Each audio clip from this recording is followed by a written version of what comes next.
வணக்கம். இன்றைய முக்கிய செய்திகள். நாடு முழுவதும் 61,000 பேருக்கு ஒன்றிய அரசு பணிக்கான நியமன ஆணைகளை பிரதமர் நரேந்திர மோடி அவர்கள் வழங்கினார். அங்கன்வாடி பணியாளர்களுக்கு ஓய்வூதியம் 2,000 ரூபாயிலிருந்து 3,400 ரூபாயாக உயர்த்தப்படும் என்று முதலமைச்சர் மு க ஸ்டாலின் அவர்கள் தெரிவித்துள்ளார். ஆசிரியர் தேர்வு வாரியம் சார்பில் 2026ஆம் ஆண்டிற்கான தற்காலிக தேர்வு அட்டவணை வெளியிடப்பட்டுள்ளது. இதில் இந்த ஆண்டிற்கான டெட் தேர்வு 2 முறை நடைபெறும் என்றும் அறிவிக்கப்பட்டுள்ளது. தமிழகத்தில் இன்று செங்கல்பட்டு, திருவண்ணாமலை, சேலம், நாமக்கல், கள்ளக்குறிச்சி, விழுப்புரம், கடலூர், தஞ்சாவூர், ராமநாதபுரம் ஆகிய மாவட்டங்களில் ஒரு சில இடங்களிலும், புதுச்சேரியிலும் கனமழை பெய்ய வாய்ப்புள்ளதாக வானிலை மையம் தகவல் தெரிவித்துள்ளது. துணை மருத்துவ படிப்புகளுக்கும் நீட் தேர்வு கட்டாயம் என்ற அறிவிப்பை கைவிடக் கோரி பிரதமர் நரேந்திர மோடி அவர்களுக்கு முதலமைச்சர் மு க ஸ்டாலின் அவர்கள் கடிதம் அனுப்பியுள்ளார். குடியரசு துணைத் தலைவர் திரௌபதி முர்மு அவர்கள் இன்று நாட்டு மக்களுக்கு உரையாற்றுவார் என்று ஜனாதிபதி அலுவலகம் தகவல் தெரிவித்துள்ளது.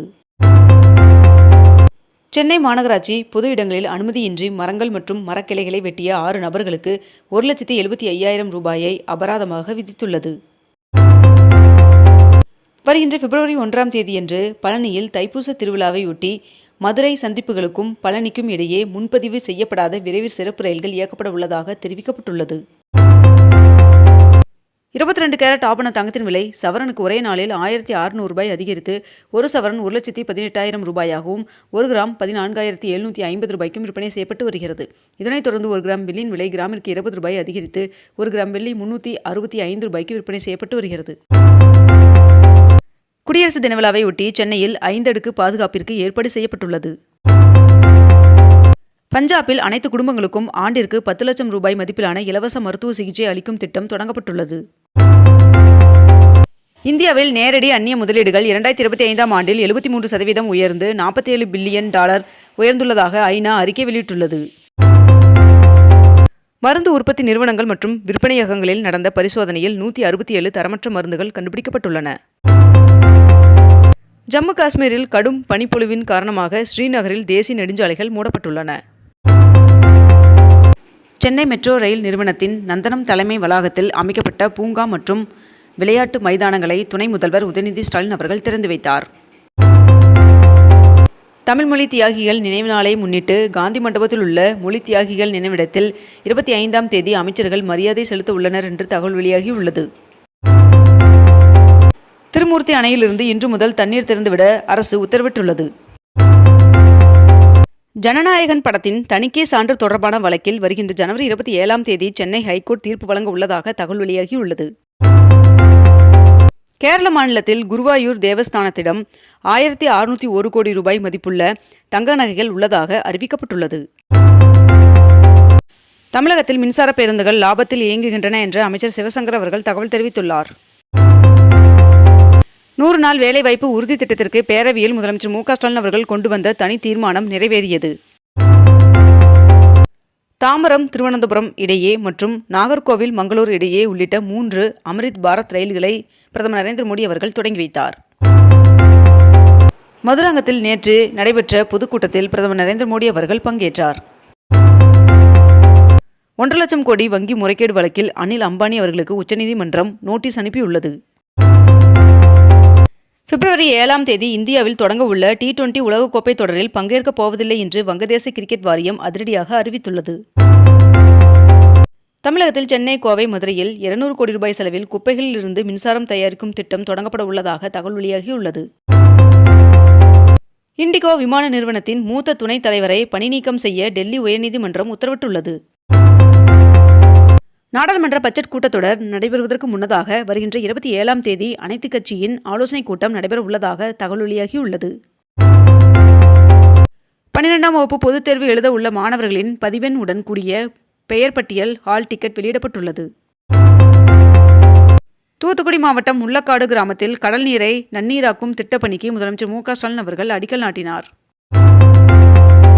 வாக்காளர் பட்டியலில் பெயர் சேர்க்க இதுவரை 15,36,000 பேர் படிவம் 6ஐ விண்ணப்பித்துள்ளனர் என்று தெரிவிக்கப்பட்டுள்ளது. வெளிநாட்டில் பட்ட மேற்படிப்பு படிப்பதற்கு 10 சிறுபான்மையின மாணவர்களுக்கு 3,60,00,000 ரூபாய் உதவித்தொகை வழங்கப்பட்டது. 74 ஆசிரியர்கள் மற்றும் 56 ஆசிரியர் அல்லா பணிகளுக்கான இடமாறுதலுக்கான ஆணைகள் வழங்கப்பட்டது. தமிழக அரசின் தொழில் முனைவோர் மேம்பாடு மற்றும் புத்தாக்க நிறுவனம் சென்னையில் 4 நாட்கள் தொழில் முனைவோர் மேம்பாட்டு திட்டம் திணை வகைகள் கொண்ட பேக்கரி பொருட்கள் தயாரித்தல் பயிற்சி வருகின்ற 27ஆம் தேதி தொடங்கி 30ஆம் தேதி வரை நடைபெற உள்ளதாக தெரிவிக்கப்பட்டுள்ளது. மந்தைவெளி பேருந்து முனையத்தில் அமையவுள்ள ஒருங்கிணைந்த பன்முக போக்குவரத்து வணிக வளாகத்திற்கு முதலமைச்சர் மு.க. ஸ்டாலின் அவர்கள் அடிக்கல் நாட்டினார். அனைத்து EV கார்களிலும் செயற்கை ஒளியை கட்டாயமாக்கியது ARAI அமைப்பு.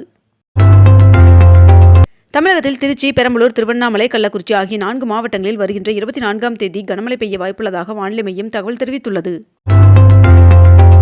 முதலமைச்சர் மு.க. ஸ்டாலின் அவர்கள் சென்னை தலைமை செயலகத்திலிருந்து பல்வேறு துறை சார்ந்த திட்டங்களை தொடங்கி வைத்தார்.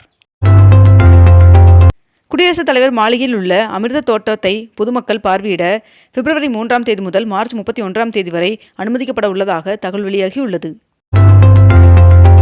தூத்துக்குடி மாவட்டம் உள்ளக்காடு கிராமத்தில் கடல் நீரை நன்னீராக்கும் திட்ட பணிகளுக்கு முதலமைச்சர் மு.க. ஸ்டாலின் அவர்கள் அடிக்கல் நாட்டினார்.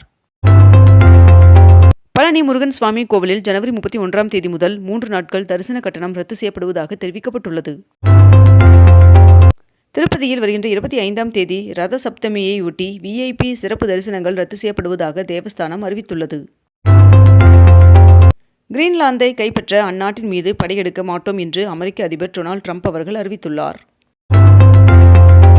சென்னை மாநகரில் 20 AC மின்சார இரட்டை அடுக்கு பேருந்துகளை இயக்க மாநகர போக்குவரத்து கழகம் திட்டமிட்டுள்ளதாக தகவல் வெளியாகியுள்ளது. அதிமுகவின் முன்னாள் அமைச்சரும் ஓ. பன்னீர்செல்வம் அவர்களின் ஆதரவாளருமான வைத்திலிங்கம் அவர்கள் முதலமைச்சர் மு.க. ஸ்டாலின் அவர்கள் முன்னிலையில் திமுகவில் இணைந்து கொண்டார். திருச்சி மாவட்டம் துவாக்குடி அருகே காரில் கொண்டு செல்லப்பட்ட 8 லட்சம் ரூபாய் மதிப்புடைய 200 ரூபாய் கள்ள நோட்டுகளை போலீசார் பறிமுதல் செய்தனர். நெல்லை மானூர் அருகே 453 ஆண்டுகள் பழமையான கல்வெட்டும் ஆங்கிலேயர் காலத்தை சேர்ந்த பீரங்கி குண்டுகளும் கண்டெடுக்கப்பட்டுள்ளன. இந்தியா வங்கதேசம் இடையேயான கங்கை நதிநீர் பகிர்வு ஒப்பந்தத்தை புதுப்பிக்க ஆரம்பகட்ட பணிகள் தொடங்கப்பட்டுள்ளதாக தகவல் வெளியாகியுள்ளது. வடசென்னையில் 147 கோடி ரூபாயில் அமைக்கப்பட்ட முதல்வர் நகர்ப்புற குடியிருப்புகளை முதலமைச்சர் மு.க. ஸ்டாலின் அவர்கள் திறந்து வைத்தார். இந்தியாவில் தயாரிக்கப்படும் முதல் C-295 ரக இராணுவ போக்குவரத்து விமானம் வருகின்ற செப்டம்பர் மாதத்திற்குள் பயன்பாட்டிற்கு வரும் என்று அறிவிக்கப்பட்டுள்ளது. வேளாங்கண்ணியை சுற்றி பார்க்க ஹெலிகாப்டர் சேவை இம்மாத இறுதியில் தொடங்கப்பட உள்ளதாக தெரிவிக்கப்பட்டுள்ளது. இதில் ஒருவருக்கு 6000 ரூபாய் கட்டணமாக வசூலிக்கப்படும் என்றும் தெரிவிக்கப்பட்டுள்ளது. உலகம் உங்கள் கையில் எனும் மாபெரும் திட்டத்தின் கீழ் சென்னையில் உள்ள மருத்துவக் கல்லூரி மாணவர்கள் 1520 பேருக்கு அமைச்சர் மடிக்கணினியை வழங்கினார். இத்துடன் இன்றைய தலைப்புச் செய்திகள் நிறைவடைகின்றன. மேலும் இதுபோன்ற அண்மை தகவல்களை உடனுக்குடன் தெரிந்து கொள்ள அக்னிபூ சேனலை சப்ஸ்கிரைப் செய்து கொண்டு தொடர்ந்து இணைந்திருங்கள். நன்றி, வணக்கம்.